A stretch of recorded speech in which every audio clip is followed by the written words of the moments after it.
رہا مسئلہ کہ بہت سے اکثر علماء تو بیچارے غریب ہی ہوتے ہیں, مسکین ہی ہوتے ہیں, ان کا کوئی وہ 8-10 سال جو جوانی کے بہترین تھے وہ تو مدرسے میں لگا دیے انہوں نے, جس میں کچھ ڈاکٹر بن جاتے, انجینئر بن جاتے. اب مدرسے سے فارغ ہو کر دین کی جن کا اوڑھنا بچھونا دین کی تبلیغ ہے, تو وہ بیچارے کیا کریں گے؟ تو اس کا حل یہ ہے کہ عوام کو ویسے ہی چاہیے کہ ان کو گفٹ دے دیا کرے بھائی, لفافے میں پیسے ڈال کے. ویسے ہی کوئی مولانا صاحب اچھے لگ رہے ہیں, مولانا صاحب آپ بہت اچھے ہیں, تو میری طرف سے یہ گفٹ ہے آپ کو. وہ بیان کے ساتھ جوڑنا.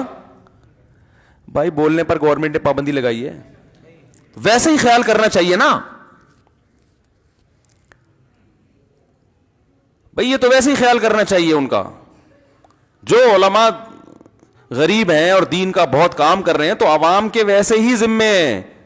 پہلے زمانے میں جب اسلامی حکومتیں ہوا کرتی تھیں تو علماء کو ان کی صلاحیتوں کے بقدر بیت المال سے وظیفہ ملا کرتا تھا, گورنمنٹ دیتی تھی اسکالرشپ, گورنمنٹ ان کی وظائف دیا کرتی تھی. آج کل گورنمنٹ ایک دھیلا نہیں دیتی, نہ مدرسوں کو نہ علماء کو. اب اگر وہ یہ علم چھوڑ کر بزنس کی طرف آئیں تو ہر آدمی ہر کام کرتا نہیں ہے, سمجھ رہے ہیں نا. اکثر بزنس کرنا جدی پشتی لوگوں کا کام ہوتا ہے, ان کو تجربہ ہوتا ہے. بہت سے بیچارے علماء آئے, گھر میں چولہا نہیں جل رہا تھا تو بزنس کی طرف آئے, تو نہ ادھر کے رہے نہ بولو نا بھائی, نہ ادھر کے رہے نہ ادھر کے رہے, ٹھیک ہے نا. کاروبار آتا نہیں تھا, وہ ڈوب دیا, اور ادھر سے دین کی کاموں سے بھی گئے. دوسرا نقصان یہ ہوتا ہے کہ جب زیادہ ٹائم ادھر لگاتے ہیں تو ادھر سے چلے جاتے ہیں. میں تو کہتا ہوں دینی مدارس سے فارغ ہونے والے طلبہ کو کہ کچھ اپنا بزنس بھی شروع کرو ساتھ ساتھ, تاکہ ایسا نہ ہو کہ کوئی جیب میں کھجا رہا ہے تو آپ کو لگے کہ شاید ہدیہ نکال کے دے رہا ہے. غربت ایک حد تک انسان سے برداشت ہوتی ہے, اس کے بعد استغنا ختم, پھر لوگوں کی جیبوں پہ نظریں جاتی ہیں. یہ تو بہت کم لوگ ہیں اہل اللہ جو گزرے ہیں, حکیم الامہ مولانا تھانوی رحمۃ اللہ علیہ, ارشد گنگوئی رحمۃ اللہ علیہ جیسے, کہ انتہائی شدید غربت میں ایسا توکل کیا انہوں نے, لیکن اتنا توکل مارکیٹ میں شارٹ ہے. تو میں تو طلبہ سے کہتا ہوں بھائی تھوڑا سا کوئی دنیا کا کام بھی کرو, بالکل ہاتھ پہ ہاتھ رکھ کے نہ بیٹھ جاؤ. مسجد کا امام ہے, 6,000 تنخواہ ہے, 10,000 6,000 بہت زیادہ 15,000, اور 15,000 میں بھائی کیسے گزارا ہوگا بیچارے کا, انسان گیا یار وہ, اس کو پتہ نہیں کیا سمجھتے. اب وہ نتیجہ یہی نکلے گا کہ جب وہ 15,000 میں وہ گزارا کرے گا, بچوں کی اسکول کی فیسیں بھی ہیں, کنوینس کا خرچہ بھی ہے, گیس بجلی کے بل تو چلو اکثر مسجدیں خود دے دیتی ہیں, اور پھر وہ اس کے تعلقات زیادہ ہیں تو مہمانوں کی آمدرفت بہت ہوتی ہے. مساجد کے جو امام ہیں نا ان کے ہم ویسے دل کے سخی بھی ہوتے ہیں, آمدرفت, وہ چائے پلا کے پبلک کو نا, پھر وہ ہر تھوڑی دیر میں کوئی نہ کوئی آ رہا ہے, امام صاحب کو سب کو بٹھانا پڑتا ہے. ہم تو لفٹ نہیں کراتے زیادہ, ٹھیک ہے بھائی ٹائم نہیں ہے جاؤ. ابھی کل میں نے کہیں نکاح پڑھانے جانا تھا, ان کو میں نے کہا کہ 7:30 بجے ٹائم ہے نا, 8 بجے میں نکاح پڑھاؤں گا, 8 بجے کے بعد میں نے کہا 1 منٹ نہیں ٹھہروں گا, میں میری کہیں میٹنگ تھی. تو انہوں نے کہا ٹھیک ہے. میں نے کہا ٹھیک ہے نہیں, اتنا آسان نہیں سمجھ رہے آپ اس کو, ٹھیک ہے نہیں, میں نہیں بیٹھوں گا, بتا رہا ہوں میں, کیونکہ ہمیں بہت ٹھیک ہے بھگتے ہوئے ہم نے. لوگ کہتے تھے ٹھیک ہے, پھر بیٹھے رہیں 1 گھنٹہ 2 گھنٹہ 1.5 گھنٹہ. میں نے کہا بھائی 8 بجے سے پہلے نکاح ہو گیا تو ٹھیک ہے. ابھی میری آڈیو بھی اگر میں کہوں نا آپ کو واٹس ایپ پہ سنا سکتا ہوں, جو میں نے ان کو آڈیو بھیجی. میں نے کہا 8 بجے کے بعد دولہا دلہن کو چھوڑ کے میں بھاگ جاؤں گا, پھر رونا نہیں کہ ہماری بارات کو کیا ہوا, ہمارے ہائے یہ کیا ہو گیا, قاضی کہاں سے لائیں, ایسی کی تیسی, جو مرضی کرو. اگر یہ اصول ہے تو میں آ جاؤں گا, ورنہ نہیں آؤں گا. بھائی کام تھا بہت ضروری.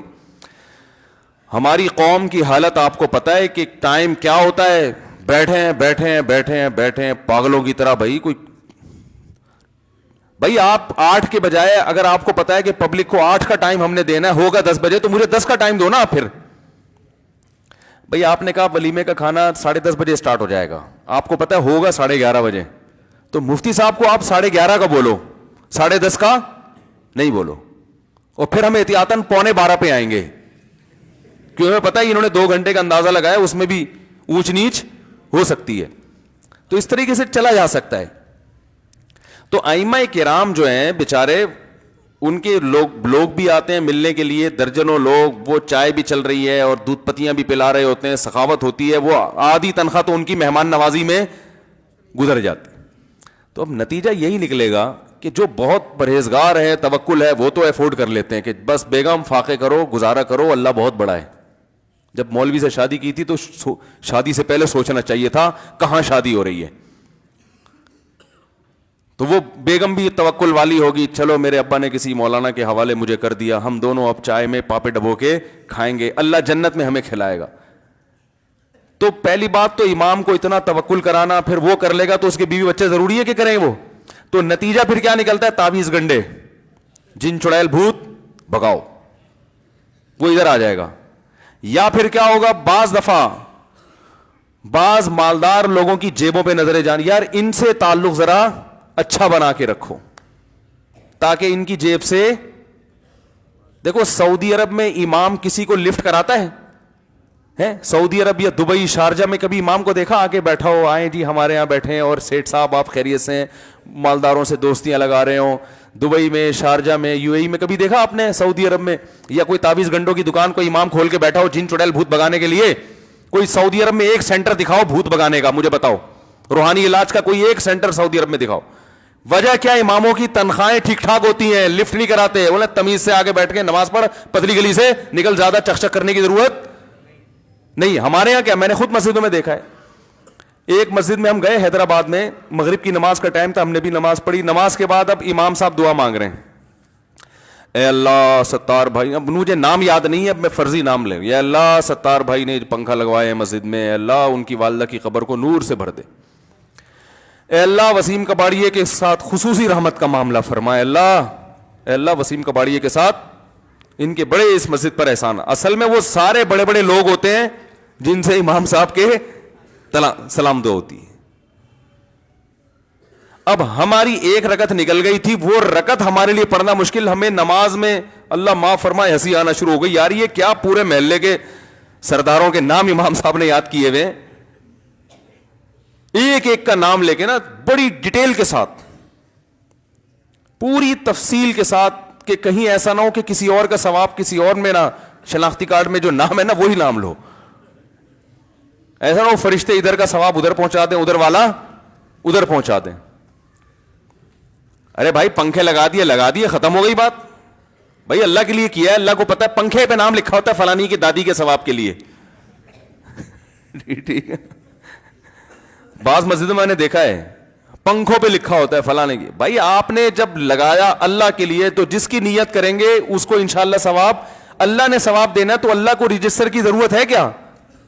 یہ اللہ نام دیکھ کے, اچھا قیامت کے دن اچھا بھائی یہ والا پنکھا لے کر آؤ, اس پہ کس کا نام لکھا ہوا ہے.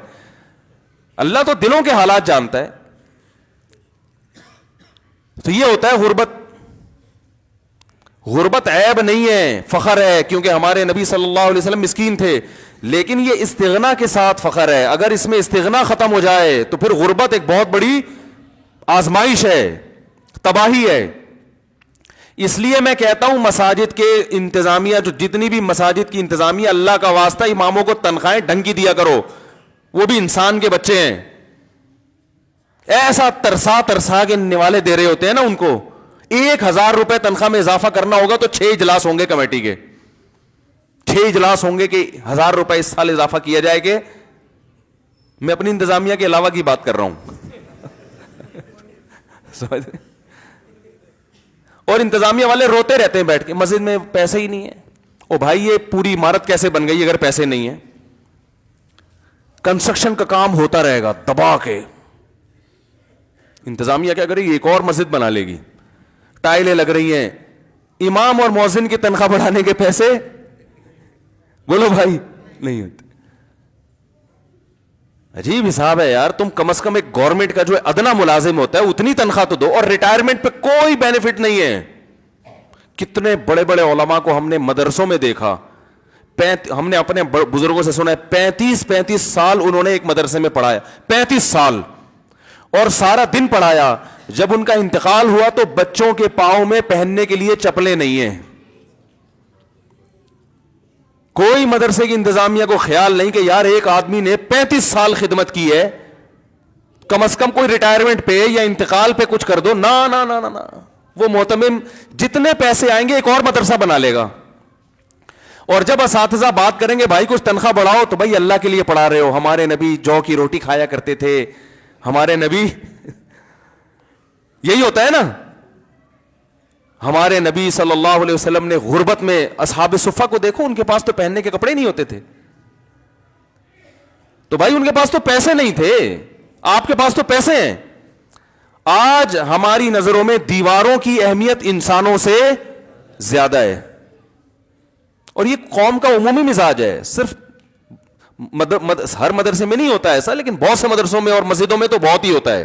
امام کو ایسا نچوڑ کے رکھیں گے, ایسا نچوڑ کے رکھیں گے, بیچارے کو وہ مجبور ہوتا ہے پھر کچھ ادھر سے کچھ ادھر سے, کچھ قرآن خوانی سے, ٹھیک ہے نا, کچھ ایک پلیٹ ادھر کر دی, ٹھیک ہے صحیح, تو نچوڑتے ہیں اس کو.